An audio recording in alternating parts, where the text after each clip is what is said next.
안녕하세요, 이정 원장입니다. 이번 시간에는 코성형 후 발생하는 코 안의 흉살과 연골, 돌출에 대해 말씀드리도록 하겠습니다.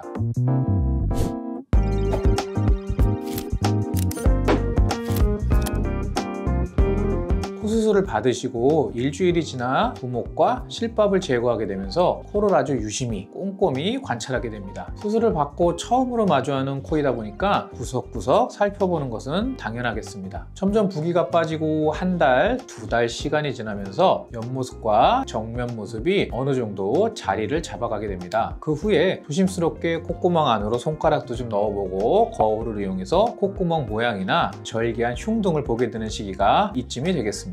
그럼 가장 많이 질문하시는 내용을 위주로 살펴보겠습니다.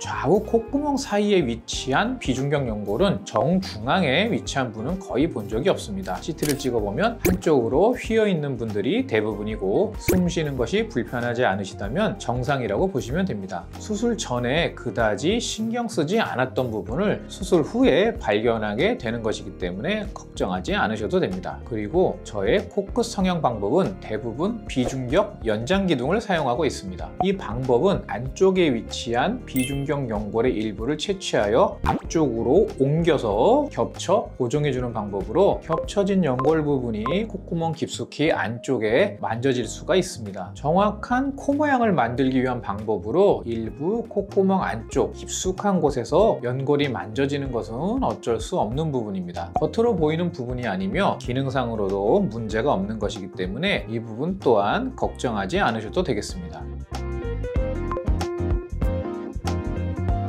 수술을 위해서는 조직의 박리가 필요하기 때문에 피부에 절개 없이는 수술이 불가능하겠죠. 코 안쪽 절개의 흉살을 피하기 위해서는 콧구멍의 경계 부위와 너무 가까이 절개하기보다는 안쪽에 있는 연골의 경계 부위를 따라 깊은 곳으로 절개를 하여야 합니다. 콧구멍 경계와 가까이 절개하게 되면 수술하는 의사 입장에서는 편할 수도 있겠지만 절개한 흉이 보일 수도 있고요. 수술 도구로 소프트 트라이앵글이라고 불리는 부위에 과도하게 상처를 주게 되면 튀어 올라오는 흉살이 발생할 수도 있습니다. 따라서 저는 원칙적으로 깊은 연골 경계 부위를 이용한 절개를 이용하고 있습니다.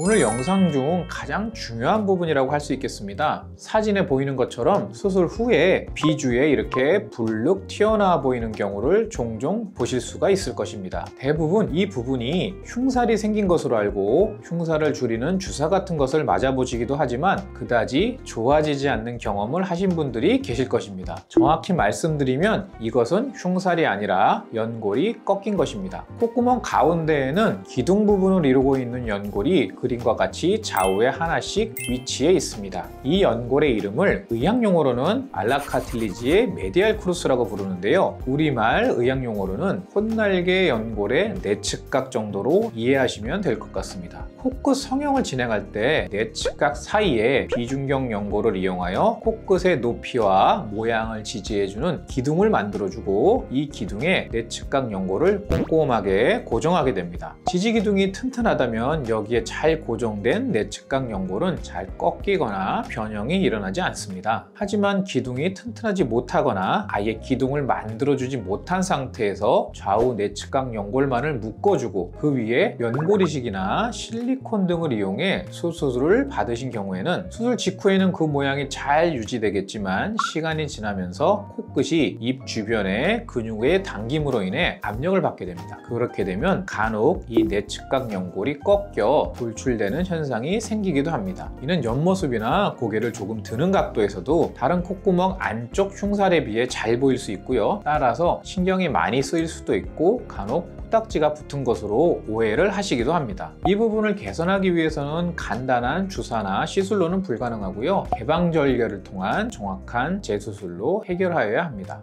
재수술 방법은 꺾이고 변형된 내측각 연골을 잘 박리하여 펴준 후에 비중격 연골 등을 이용하여 정확하고 튼튼한 기둥을 만들어주고 포근한 내측각 연골을 다시 단단히 제자리에 고정해주는 것입니다. 오랜 기간 변형되어 있던 연골 때문에 그 위를 덮 덮고 있는 피부도 늘어난 경우에는 피부 봉합 시에 늘어난 부분을 일부 절제한 후에 다시 잘 봉합해주는 과정도 필요합니다. 지금까지 코 수술 후 코 안쪽에 발생하는 흉살과 연골 꺾임에 대해 살펴봤습니다. 여러 번의 재수술로 발생한 절개흉은 제거가 어렵습니다. 꼭 필요한 경우에만 재수술을 고려하시고 수술 시에 정확한 기둥을 세우고 연골을 고정해줘야만 연골 꺾임을 예방할 수가 있겠습니다. 본인 연골이 작고 약한 경우에는 너무 과도한 높이로 수술 목표를 잡기보다는 연골이 버틸 수 있는 정도의 합리적인 수술 계획을 수립하는 것이 중요하겠습니다. 지금까지 이정우 원장이었습니다. 시청해주셔서 감사합니다.